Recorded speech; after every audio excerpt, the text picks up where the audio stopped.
Здравствуйте, мы начинаем уфимский разворот. Сегодня у нас понедельник, какое? 25 февраля. Неважно какое, последний понедельник в этой зиме. А в студии сегодня Лилия Клюковская. Руслан Валиев и Никита Полянин за звукорежиссерским пультом. У нас сегодня интересное начало недели. Будет гость из Татарстана. Мы так много говорим о Татарстане. Наконец к нам доехал наш товарищ дорогой. Будет Табрис Ярулин, председатель Всемирного форума татарской молодежи, заместитель председателя исполкома Всемирного конгресса татар. Говорят, очень публичная личность в Татарстане, не только среди молодежи. И общаясь с ним, я вчера вспоминала, кстати, Гарри Поттера. Помните, такие выражения у них там были? Мы не можем защитить молодежь от бед. Боль должна прийти и придет. И что? Мне стоять и безучастно смотреть? Нет, предполагается, что ты обязан научить его не бояться жизни. Я почему Гарри Поттера вспомнила? Это единственный, по-моему, татарский народ, кто перевел на свой язык Гарри Поттера. В смысле, среди российских народов, Среди да? российских народов. Ага, как интересно.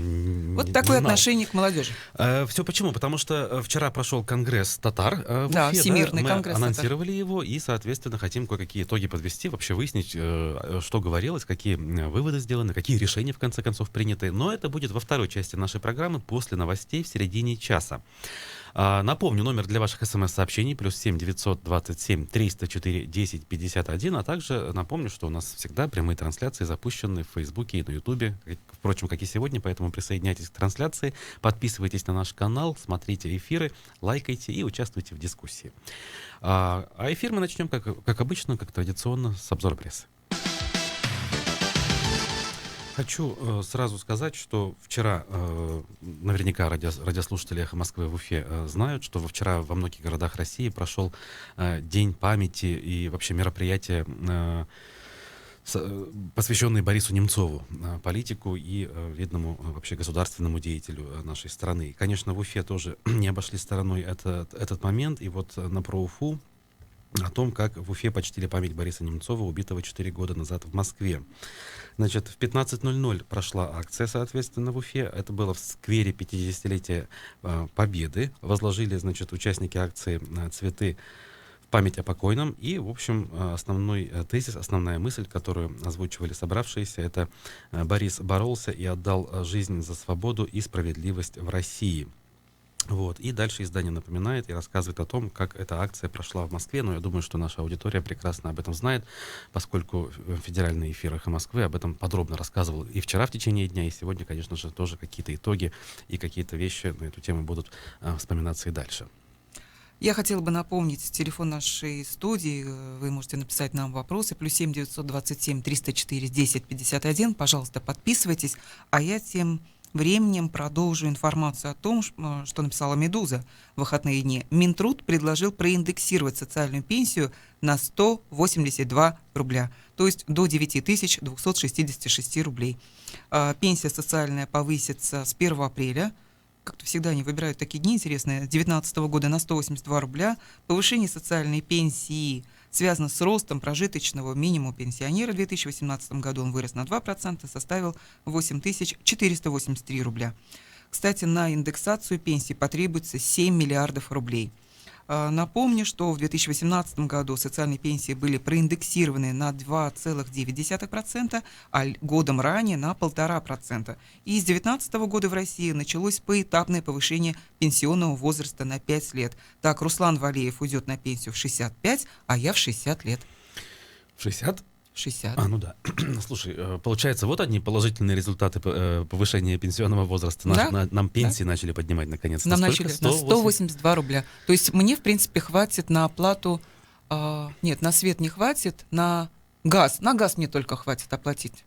У тебя на газ так мало получается? У меня еще и меньше. Я, то есть, даже могу 2 месяца оплатить газа. Или семья из 2 человек могут оплатить да, я просто пока одна живу, по 70 на 2. Вывоз мусора. Да, кстати, вывоз мусора 70 рублей, газ, вот я плачу примерно 100 рублей. Вот как раз 182 рубля у меня где-то и получится. Кстати, про квитанции. Я вчера, решил навести порядок и разобраться в квитанциях. Обнаружил, наконец, квитанцию отдельную за вывоз мусора. Там действительно 70 рублей тариф для жителей города. И я в общей сложности насчитал то ли 6, то ли 7 разных квитанций. То есть их количество растет постоянно. И они, самое главное, приходят на почту, в почтовые ящики оказываются не одновременно, а вот в течение месяца очень разрозненно. И чтобы их собрать и реально понять, сколько ты в месяц платишь на коммуналку, довольно-таки непростая задача оказывается. С вывозом мусора вообще отдельная какая-то история. Мне до сих пор я вспоминаю, что в Америке, когда я возвращалась с конференции домой, в семью, где я жила, хозяйка дома всегда просила меня не приносить с собой домой в бумаге. Она говорит, Мгм. оставляй их в офисе, потому что у нас, мол, вывоз мусора очень дорогой. И вот это я сейчас вспоминаю, думаю, ну вот и до нас дошло. Правда, у нас это как-то не по факту и не по счетчику, грубо говоря. Мусоришь, не мусоришь, все равно 70 рублей. Кстати, обнаружил минувшие выходные, вот был в Благоварском районе, в деревне, там, Удрякбаш, который находится довольно-таки далеко, там, в 25 километрах от райцентра даже, установлены мусорные баки вдоль улицы, прямо то ли 5, то ли 6 штук стоят в ряд, и не заполнены даже. И при этом, конечно, у меня мысль возникла, а что будет весной, когда люди начнут убираться на своих территориях, да, во дворах, и привычный мусор, который они там вывозили куда-то или сжигали, они будут складывать вот в эти ящики. Насколько те коммунальщики, которые вывозят его сейчас, будут справляться с этим. Ну, как Мне говорится, кажется, это поживем, вот увидим. на 1-2 дня достаточно будет, потому что ну, в деревне действительно, когда начнешь вывозить, я не говорю, конечно, о тех там растениях и так далее, но ведь мусора действительно там достаточно получается. Тем временем продолжу сообщение. Новость. Европейские башкиры соберутся в Женеве. Это к тому, что вчера татары, Всемирный конгресс произошел в Уфе, ну, правда, после нескольких городов, но вот европейские башкиры будут собираться в Женеве. Наши земляки за рубежом поделятся опытом жизни и созданием бизнеса в странах ЕС. В Швейцарии состоится 10-й юбилейный Курултай Башкир Европы. На собрании выходцы из Башкирии и жители Европы поделятся опытом жизни, организации бизнеса в странах ЕС. Точные даты событий пока не определились, правда, но предположительно, что это будет весной, в апреле-мае этого года. В числе прочего, на повестке собрания создание активной группы башкир в Европе. Всемирный Курултай Башкир в Уфе убедительно просит вас создать в своих странах Курултай Башкир и выбрать делегата для участия в Европейском Курултай Башкир Женеве. Обратились организаторы к жителям европейских стран. Мгм. Интересно. Кстати, знаешь, что самое Ага. интересное? Зачастую перебираются за границу жители Башкирии после заключения браков с иностранцами. Вот в прошлом году с иностранными гражданами связали судьбы 202 жителя Уфы. Но я бы лучше, конечно, сказала бы жительницы Уфы. Вот Жительницы, как-то скорее всего, да. вряд И ли не наш... обязательно они башкирки были, Да, просто да. жительницы Уфы. Потому что, ну, вряд ли наш жених-то поедет в Лондон к невесте. И будет востребован там. Ну, это вопрос, Ну, конечно. если он айтишник, хирург, то быть может. Вполне вероятно. «Как живешь, кадетка» называется статья, которая вышла на Я думаю, портале ты про Уфу. запел. Сейчас гитару достанешь. Значит, корреспонденты про Уфу побывали в прославленной, одной из лучших в России школе с первоначальной летной подготовкой имени дважды Героя Советского Союза Мусы Гареева. И, соответственно, подробный репортаж о том, как устроен быт, как проходит день воспитанников кадетского корпуса. Подробная статья на про Уфу. Ну, в общем, здесь я могу что сказать. Много фотографий, видно изнутри, как все устроено. На мой взгляд, все довольно-таки симпатично выглядит. Вот. И, ну, судя по тональности, скажем, и по духу материала, в общем, и кадеты, как правильно, курсанты, наверное, да, иначе Мгм. можно их назвать, а это, по сути, совсем еще дети, да, Ну, это же школьники, дети практически школьного возраста. школьники. По большому счету они довольны. Тут даже девушки, кстати, обучаются, судя по тому, что есть в материале. Мгм. Поэтому более подробно читайте на про Уфу. Ну вот раньше было, я помню еще, вот когда были там, Первая, Вторая Чеченская война, если погибали сотрудники МВД, их детей всегда брали под крыло, и дети обучались вот в кадетских школах. Я просто Мгм. помню, что у меня вот у коллеги муж погиб, и тоже дети в этой школе учились. А продолжая школьную тему, сайт УФА-1 пишет о том, что 205 школьников из аварийной сельской школы переедут учиться в Сибай, или их переведут учиться в Сибай. Для перевозки детей выделили 4 дополнительных автобуса, то есть они не будут ходить пешком в эту школу. С приходом весны жизнь школьников села Старый Сибай круто изменится. С 1 марта ребята будут ездить на уроки в этот город, об этом сообщает и Баймакский вестник. Все потому, что их родную сельскую школу пришлось закрыть. Кардинальное решение приняли из-за ужасного состояния здания в 2011 году, то есть 8 лет назад, бог ты мой. Треснула стена, в мае прошлого года угрожающе выглядела уже половина постройки, а вот на днях власти наконец решили, тянуть закрытием больше нельзя. Для занятий 212 младших классников определили места в сельском детском саду, в музыкальной школе, а вот для учеников с 5 по 11 в Сибае целый этаж Как выделила же это школа номер получается? Тем временем, пока 14. школьников из Сибая эвакуируют подальше, кого-то даже в Крым, да, Мгм. сейчас дети находятся в Евпатории, А этих жителей из деревни. района из деревни, наоборот, в Сибай перевозят. Понятно, Вот что так вот, школа вот. там аварийная, но все-таки Даже комментировать это не хотела. Хотела так вот громко просто вздохнуть. В общем, от села до города 4 километра, но будут выделены 4 автобуса. Местные власти обещают построить новую школу в Старом Сибае уже в 2020 году, этим летом, и они должны быть готовы. Экологическую обстановку Сибая назвать стабильной, конечно же, не приходится. В полдень, в субботу, 23 февраля, лаборанты зафиксировали превышение ПДК по диоксиду серы на разных улицах от 5 до 1,5 раза. Кстати, так, по поводу Сибая, буквально вот сейчас я найду материал, я его видел, значит, на медиакурсети. Одну секунду, значит, открывается. По поводу того, как активисты рассказали, где находятся обещанные ими газоанализаторы тем временем. Оказывается, вот те замеры, о которых мы говорим, да, и СМИ пишут, это, скажем так, официальные замеры, которые там соответствующие службы, да, производят. А активисты, оказывается, которые публикуют свои материалы и вообще всю информацию о своей деятельности в группе Сибай-Дыши, планировали и заказали свои альтернативные датчики, которые должны фиксировать ПДК диоксида серы в городе. Однако до сих пор, с середины ноября уже они ждут, до сих пор их не получили. И, в общем, у них спрашивают, а где, да? То есть вроде как уже скоро срок, когда должны карьер затопить, и должна проблема прекратиться, а альтернативные датчики все еще не появились, и никто ими, в общем, не пользуется. Вот они указывают, что это какие-то особые датчики, необычные. Когда ты говоришь об альтернативных датчиках, почему-то вспоминается картинка с партизанами и со своим таким радиопередатчиком. Вот они так в лесу прячутся, и азбукой Морзе сообщают: Сибай, дыши, диоксид столько-то и так далее, и так далее. Ну, будем надеяться, что все-таки с датчиками или без, в любом случае концентрация этого диоксида серы будет падать и в конце концов вообще сойдет на нет. Слушай, вот что еще хотел бы я, значит, обратить внимание в обзоре нашем прессы.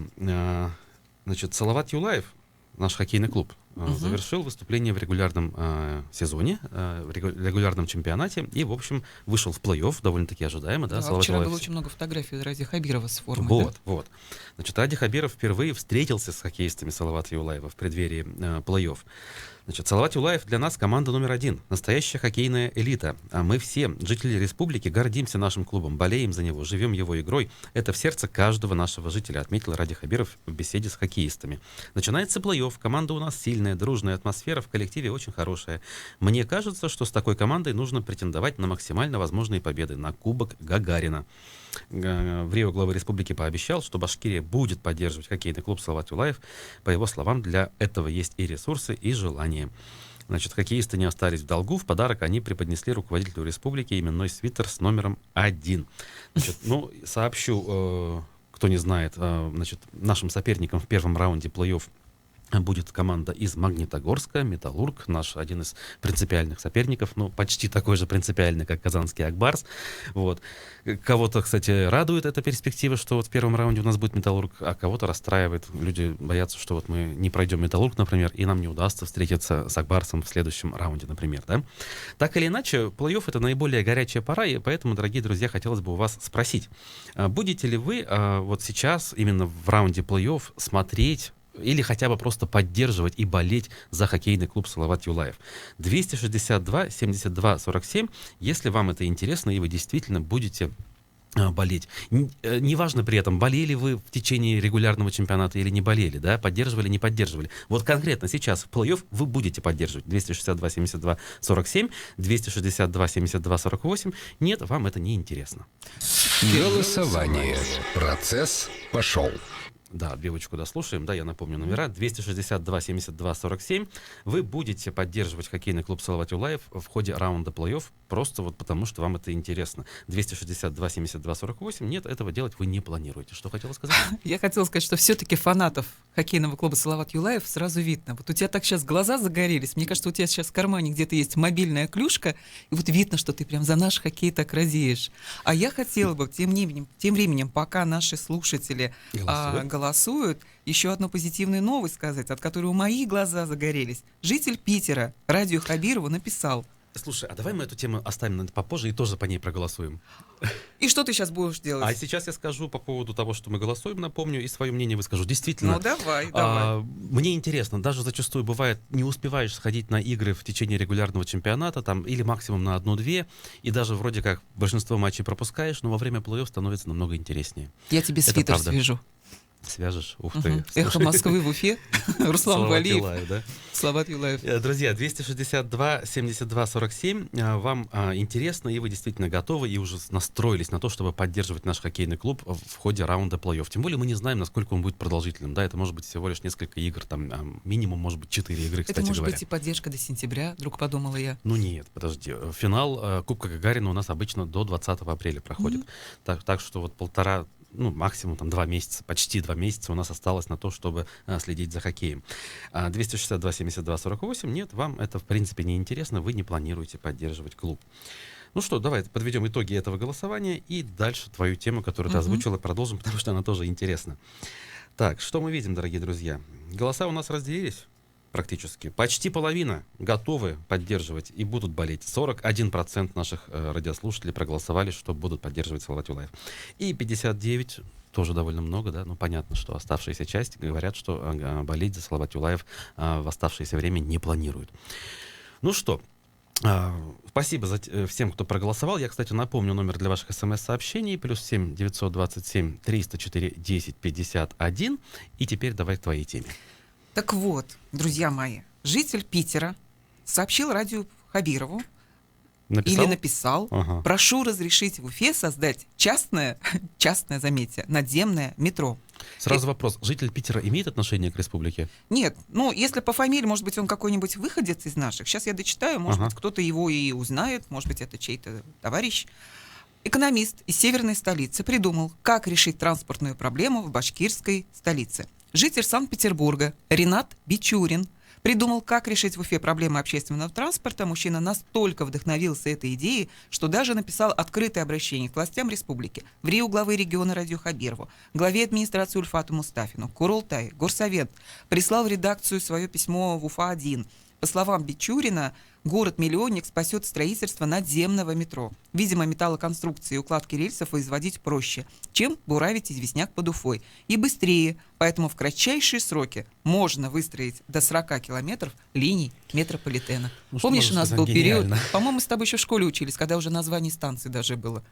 Конкурсы были. Помнишь такая? Конкурсы были, и схемы есть. Если в интернете порыться, как-то мне стало интересно, я смотрел, существует схема, и даже не одна, по-моему. Что-то мне это про Феникса все напомнило. Восстали все из пепла. Вообще, конечно, ничего в этом такого сверхъестественного нет в том, что он предложил, да, как бы велосипед он не изобрел, Америку тоже не открыл, соответственно. Но так или иначе вопрос дискуссионный. То есть у нас и жители по-разному на эту тему смотрят. Кто-то говорит, что нам метро действительно кровь из носу надо, кто-то говорит, что, в общем, у нас и так привычно, да, то есть вот решите проблему с общественным транспортом надземным, и, в общем-то, мы готовы им пользоваться.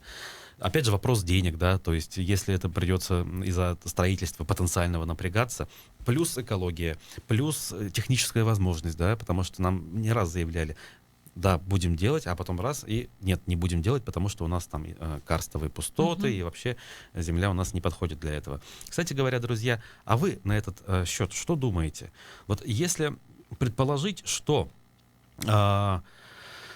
метро все-таки нам нужно, да, прям сильно-сильно нужно. Вот, и готовы ли вы поддержать идею строительства метро в Уфе с учетом того, что на это придется потратить множество ресурсов человеческих и прежде всего денежных, да? То есть вот вы готовы на какие-то лишения, на какие-то издержки, это неудобство, кстати, еще, да, во время строительных работ, вот в Казани, если вспомнить даже, элементарно, там зачастую проехать было нельзя. То есть вы готовы все эти лишения терпеть, лишь бы в Уфе метро было. То есть вы хотите, чтобы оно было все-таки у нас построено, несмотря на все сложности. 262-72-47, вы поддерживаете идею строительства метро в Уфе теми или иными способами.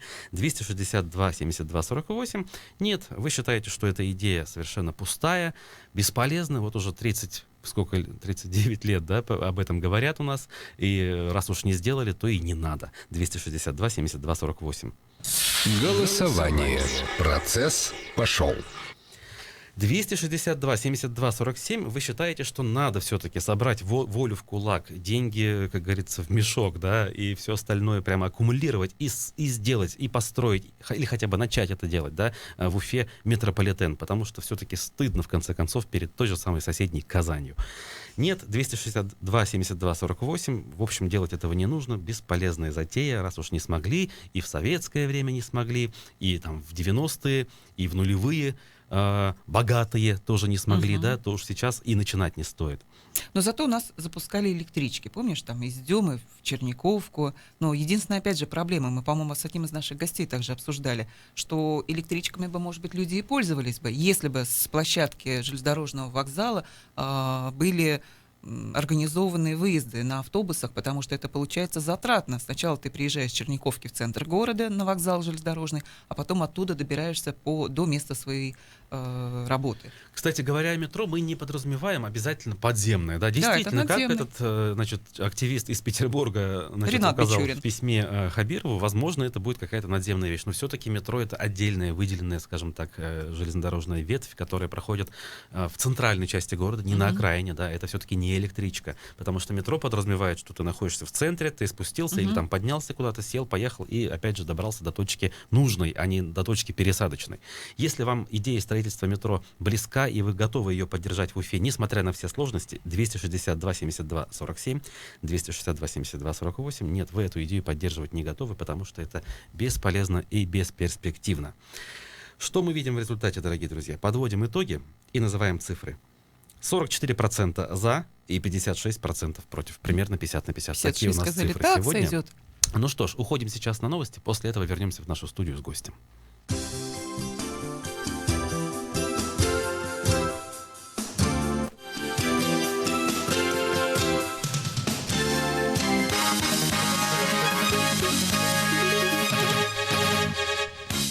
Половина восьмого в Москве, в студии Яков Широков, в эфире новости. Биографическая трагикомедия «Зеленая книга» Питера Фаррелли стал лучшим фильмом на премии «Оскар». Его отметила киноакадемия США. Чуть ранее статуэтку как лучший режиссер получил мексиканский режиссер Альфонсо Куарон.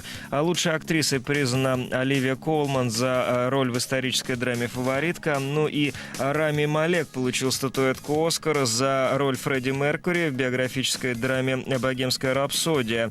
Победа Малек не стала сенсацией, не стала неожиданностью для кинокритика Леонида Павлючика.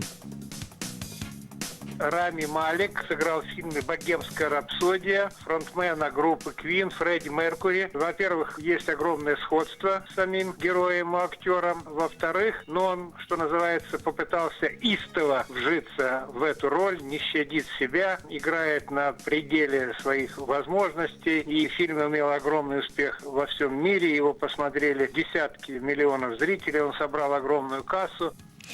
Ранее российские синхронистки поддержали фильм «Богемская рапсодия», выступив с номером под песню группы Queen «We Will Rock You». Кстати, с выступления группы Queen началась и нынешняя церемония вручения премии «Оскар». Совет ООН по правам человека рассмотрит в ближайшее время ситуацию на Украине, Венесуэле и Сирии. В Женеве стартует очередная сессия этой международной структуры. Сообщается, что речь пойдет в том числе о защите детей от насилия, соблюдении прав человека в ходе борьбы с терроризмом, предотвращении пыток, обеспечении свободы вероисповедания. Продлится сессия почти месяц. Папа Римский Франциск сравнил педофилию с человеческими жертвоприношениями, а священников, замешанных в подобных скандалах, понтифик назвал орудиями сатаны. В Ватикане завершилась конференция, посвященная сексуальным скандалам в католической церкви. Папа Франциск пообещал принять конкретные меры, а в то же время наблюдатели считают, что он говорил довольно обобщенно.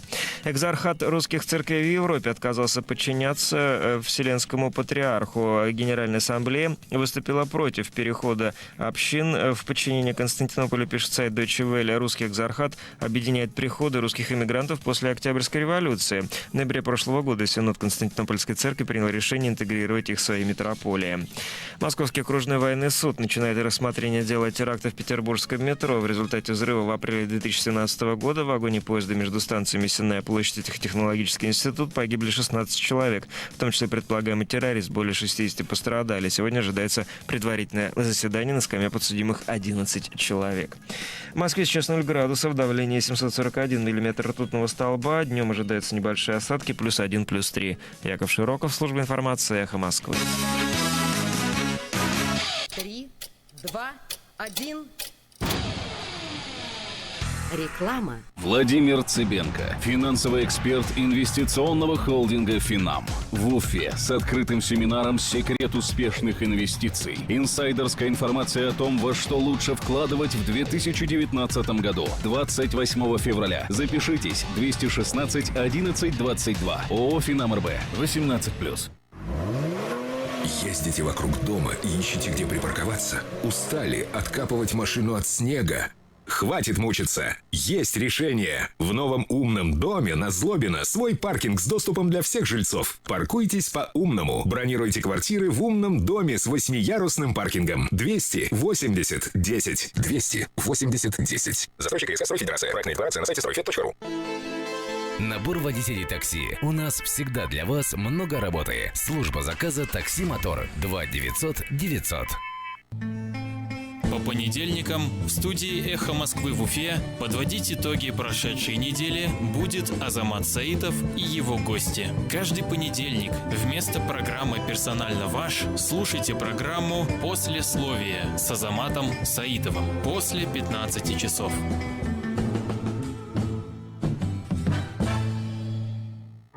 Телефон рекламной службы «Эхо Москвы» в Уфе. 216 35 99.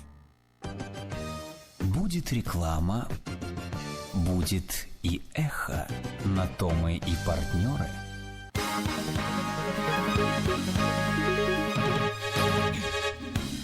На «Эхе Москвы» в Уфе новости. У микрофона Юлия Сафина. Здравствуйте.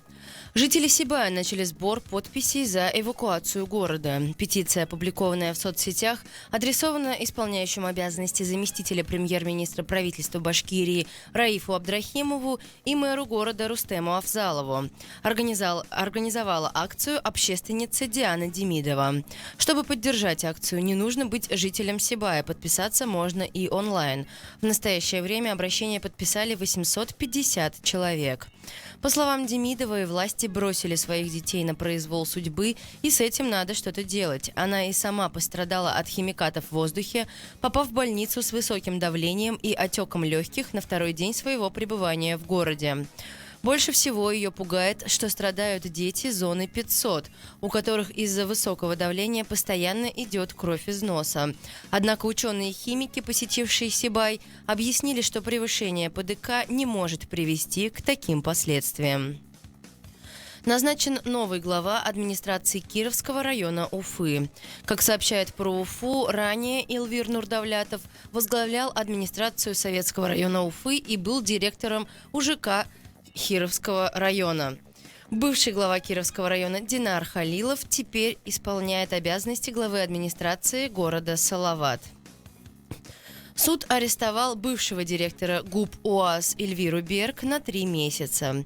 Как сообщает про Уфу, ей выдвинуто обвинение по статье «Превышение должностных полномочий».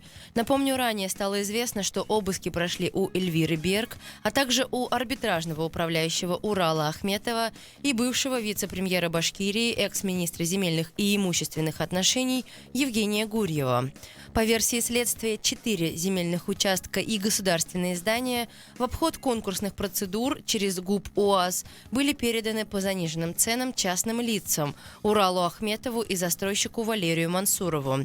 В результате незаконных действий чиновников бюджету нанесен ущерб в 27 миллионов рублей. Назначена ли мера пресечения Уралу Ахметову и Евгению Гурьеву, неизвестно. Житель Башкирии оштрафован за попытку посредничества в коммерческом подкупе. Как установлено следствием, 54-летний житель Нефтекамска, узнав о том, что один из его знакомых юристов подал документы в адвокатскую палату Башкирии для сдачи квалификационного экзамена и получения статуса адвоката, предложил свою помощь.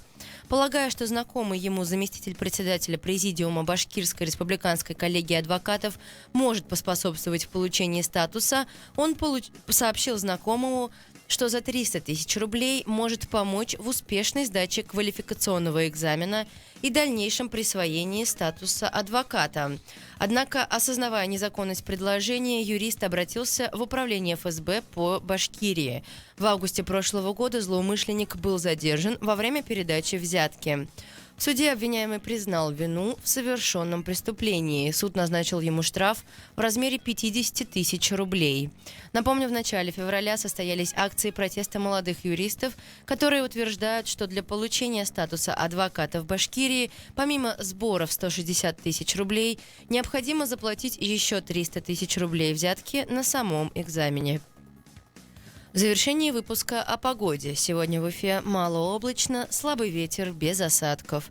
Температура воздуха от минус 10 до минус 13 градусов. Сейчас за окнами облачно, 12 градусов мороза. Юлия Сафина, служба информации «Эхо Москвы» в Уфе.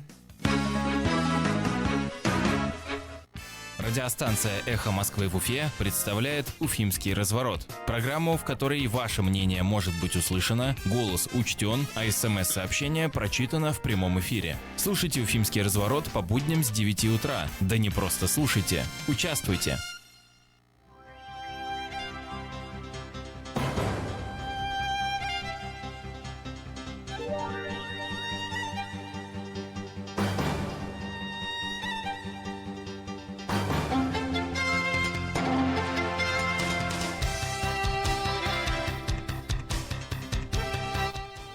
Продолжаем разворот на «Эхе Москвы» в Уфе. Сегодня у микрофона Лилия Клюковская. Руслан Валиев, Никита Полянин за звукорежиссерским пультом. До выпуска новостей мы подвели итоги. Вы прослушали новости. И сегодня у нас будет гость. У нас сейчас уже гость в студии. Я хочу вам его представить. Табрис Ярулин, председатель Всемирного форума татарской молодежи, заместитель председателя исполкома Всемирного конгресса татар. И мне по секрету сказали, один из самых публичных личностей в Татарстане.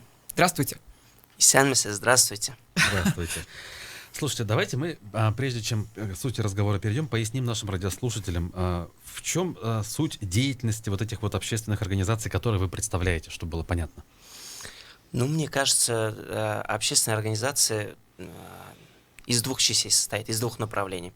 Одно — это защита прав, то есть у нас как народа есть права на свой язык, на то, чтобы обучаться на своем языке, на религию, на культуру, развитие культуры и так далее. Вот ее и защищает обычно общественные организации. Могут и не защищать, это их право. Как бы не обязательно бывает общественная организация без такой четкой гражданской позиции. Вторая часть, как мне кажется, очень важная, это, ну, в нашем случае, в Конгрессе татар, это поддержка татарских организаций по миру. Все-таки мы дисперсно проживаем. У Конгресса то ли 600, то ли 700 организаций по всему миру, это более 30 стран. Мне кажется, регионов. Это очень, очень большая сеть. И у каждого свои проблемы, свои задачи. Культурные есть организации, там есть культурный центр, автономия, в общем, разные форматы. С молодежью практически то же самое. То есть у нас вот 115 организаций по миру, нас меньше, естественно, организаций. В основном это сообщества, городские сообщества. Как городские сообщества они существуют. Разные проекты реализуют они. Образовательные, культурные. Просто как сообщество вместе держатся, дружат, чай пьют. В общем, очень большой такой, очень большой спектр организаций. Вот первая часть — это, наверное, гражданская позиция. Вторая часть — вот реализация таких вот проектов культурных и других. Табрис, скажи, пожалуйста, вчера Василь Шейхразиев, зампремьер-министра Татарстана, выступил в Уфе, в театре НУР и представил стратегию развития татарского народа. Вот в этой стратегии молодежи какое место уделено? И участвовали ли вы в Татарстане, молодежь Татарстана, ну, скажем так, в создании, в проекте этой стратегии? Ваши Пока вопросы... проекта стратегии нету, должен это сразу сказать. То есть сейчас представляется вниманию эскиз. То есть сейчас примерное направление определяется. Они вначале были апробированы в Татарстане, показали, презентовали, потом было много предложений, поменяли. Сейчас по регионам, с регионов потом собирают. То есть это делается для того, чтобы люди начали подключаться. Вот вчера было видно, да, людям сказали, давайте высказывайте мнение. Сразу куча людей начали высказываться, передали там 1000 записок и так далее. Это делается для того, чтобы вот получить обратную связь, есть реакция, нужна стратегия, не нужна стратегия этим людям и так далее. То есть после поездки в Уфу у вас что-то тоже может в эскизах поменяться? Не может, а я думаю, точно поменяется, потому что это не какой-то там документ застывший, за который просто надо проголосовать. А сейчас будет собираться вот, мнение.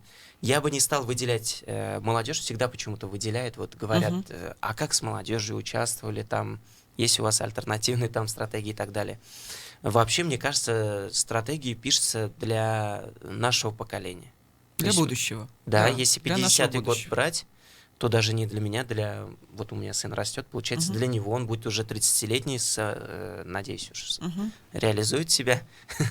То есть он будет по этой стратегии жить фактически, ну или применять это в своей жизни. Вот, мне кажется, особо выделять не надо, но мы активно участвуем, наши активисты высказывают свое мнение практически на каждой встрече просто по стратегии.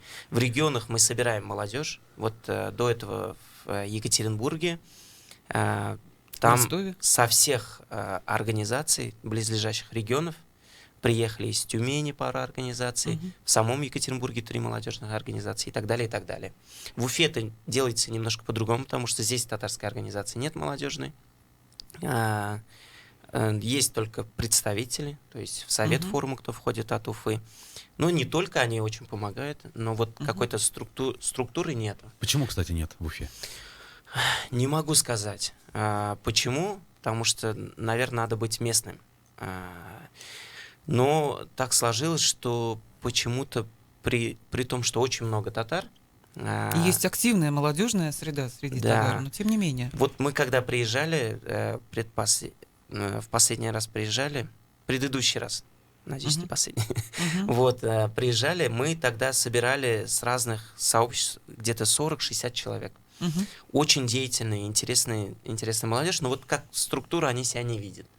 Это, кстати, меня, по крайней мере, это не смущает, потому что мы уже привыкли к тому, что все-таки вот, как раньше, вот были комсомольские организации. Меня все время, те, кто советский период застал, все время спрашивают, у вас есть членские билеты там? Вы когда собираетесь, голосуете там и так далее. И я сначала удивлялся таким вопросом, сейчас уже меньше удивляет, но сейчас все-таки по-другому, больше горизонтально работают, нежели вот так по вертикали.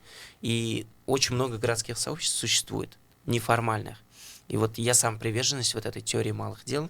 Я считаю, что если люди там над конкретной какой-то проблемой или там проектом занимаются, свое малое дело вот это делают, мне кажется, это намного полезнее, чем вот это, знаете, формальные выборы, там этот человек чистится, у него есть статус, там членский билет. Понятно, но за этим слова. Нет души, как бы, да? Я думаю, что активность или неактивность нашей уфимской татарской молодежи в первую очередь обусловлена тем, что ранее татары были в некой оппозиционной ситуации, да, и кто должен воспитать был нынешнюю молодежь, если их предки были в оппозиции? Просто не удалось. Но я думаю, сейчас есть возможность для того, чтобы развиться. У меня вопрос назрел. Скажи мне, пожалуйста, татарская молодежь и молодежь Татарстана — это две разные среды? Я думаю, мы максимально интегрированы, и можно сказать, что, по крайней мере, по отношению к нам можно поставить... татарская молодежь. Нет, это не одно и то же, естественно. Ну, про нас самих я говорю так, потому что мы с Татарстаном и с властями Татарстана максимально близко вот общаемся, работаем как партнеры, как друзья. Но если брать вот глобально татарская молодежь, она очень разная, по всему миру живут, очень разнообразная. За границей это разные города, очень мало людей, но они приехали там самореализоваться, учиться и работать. Это немножко другой формат. Те, которые живут в регионах, там испокон веков, это своей родиной считают, это один формат. В больших городах это вообще другой формат. Москва. В одной только Москве, например, ну, чтобы объяснить, в одной только Москве, по-моему, 18 молодежных татарских организаций, начиная там с татарского волейбола, заканчивая там То есть советом в Башкортостане молодежи. не одной, а в Москве 18? Вот так вот получилось, интересно. Вот Да. в связи с этим, как раз возвращаясь к Конгрессу, хотелось бы понять, вот что пока вот предварительно, скажем, да, не обработав еще все там письма и так далее, записки, которые были вчера, что удалось понять за этот день, да, уже сейчас, какие выводы сделаны, возможно, какие-то неожиданные вещи открылись. Вот можно ли сейчас какие-то выводы промежуточные подвести? Я бы не хотел вот заранее делать выводы. Мне кажется, очень много передали записками, но те, кто прошли к микрофону, Вот, хотя бы да, я сам был за сценой, по организационной части помогал. Но то, что я услышал, естественно, местные татары, они очень ратуют за статус татарского языка в Башкортостане. Я это услышал, но я бы не сказал, что это прям такое что-то свежее, да, там какая-то свежая идея или инструмент. Эти идеи, они звучали уже и до этого.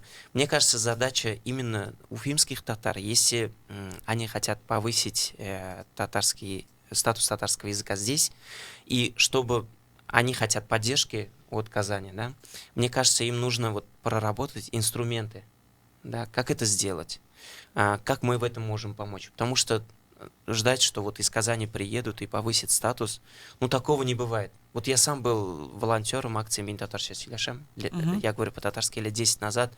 Сами тогда, помню, скидывались, организовывали. Никто вот за тебя это не сделает. Как бы мы сами в самой же Казани тоже боролись за то, что вот исполняли закон о двуязычии и так далее, и так далее.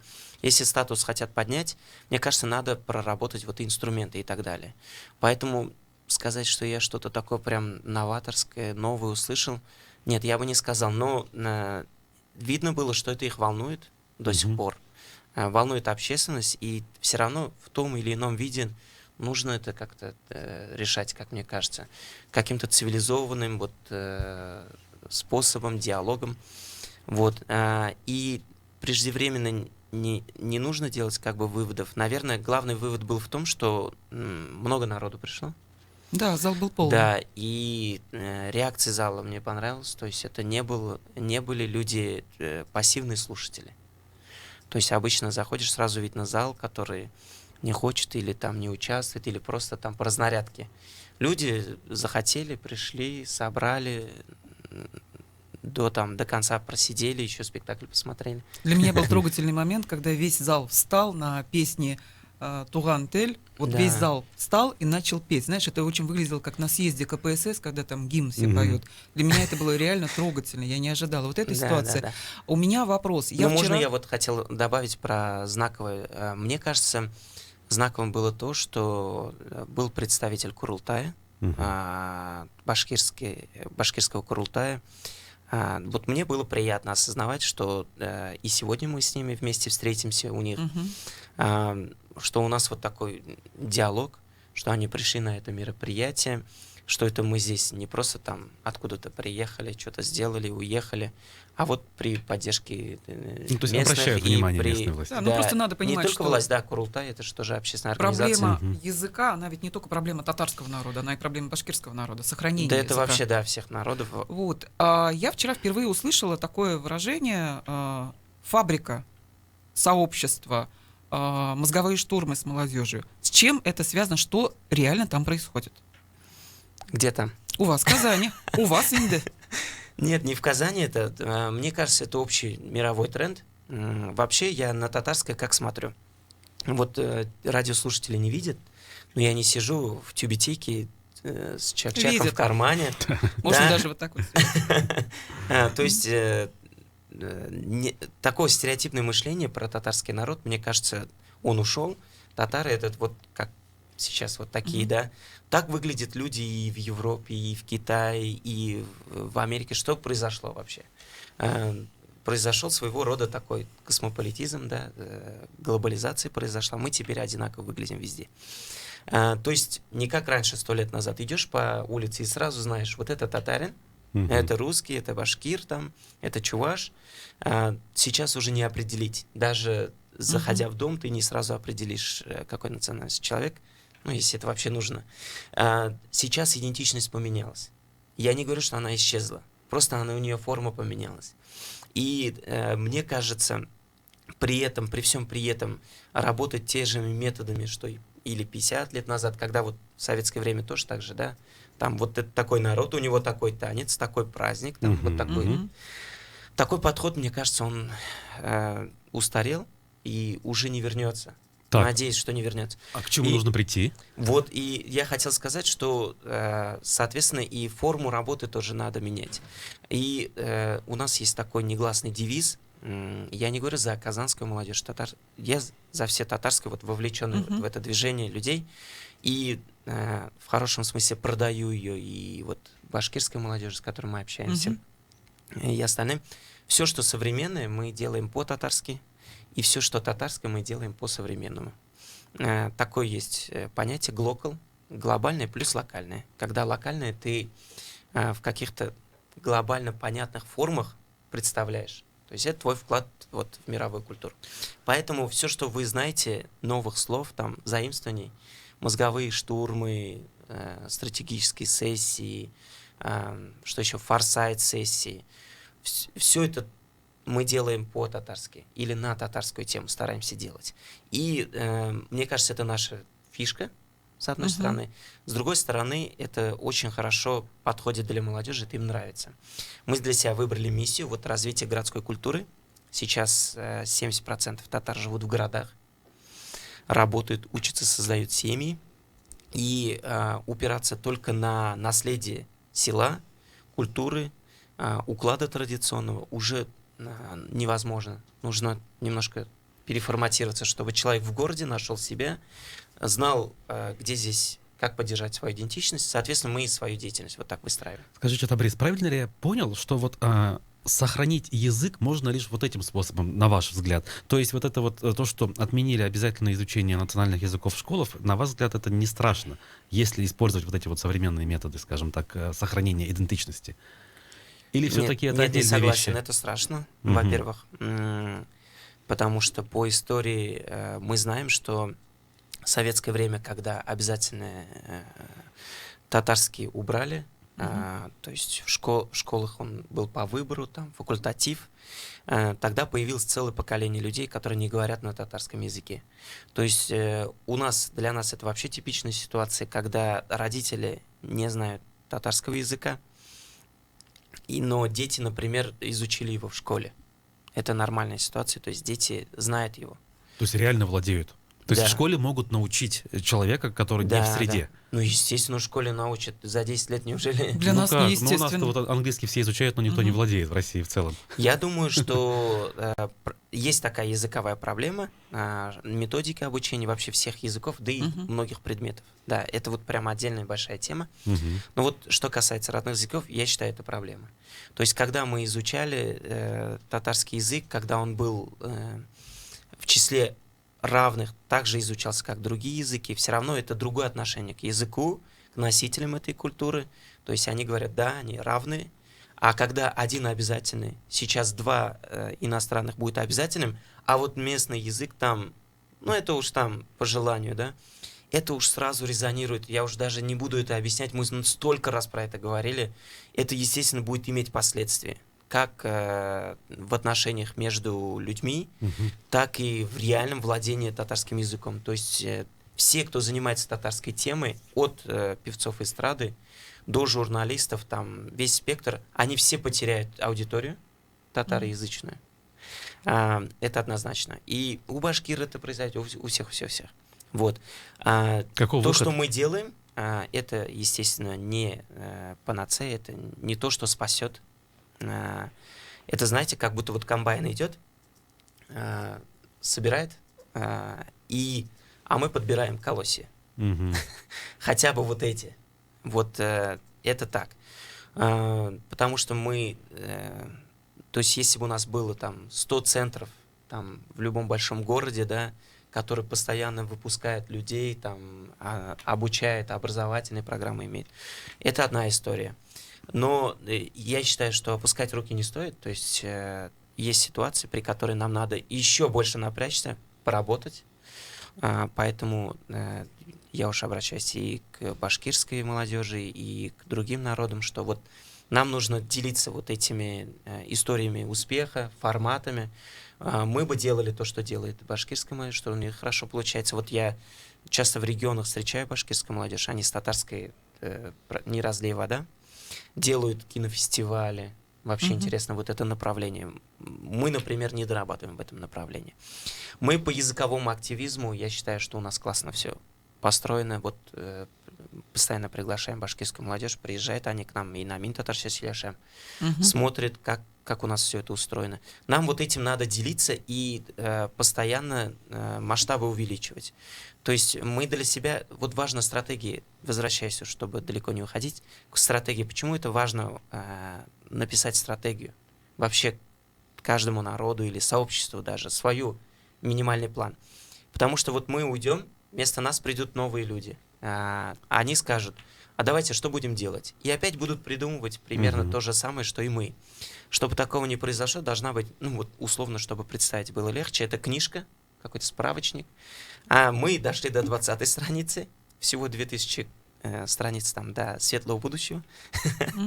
И они скажут, окей, ребята, остановитесь на 20-м. Сейчас мы пойдем немножко подкорректируем, пойдем дальше. Чтобы так было, вот мы для себя определяем вот эти направления. И все проекты, которые мы делаем, мы всегда примерно прикидываем, что будет в будущем с этими проектами. Вот вы сказали про фабрику, это Окл Фабрикс, у нас есть бренд такой, фабрика мыслей. Мы мечтали о таком татарском think tank. Знаете, наверное, вот такие... В общем, кто не знает, прогуглит.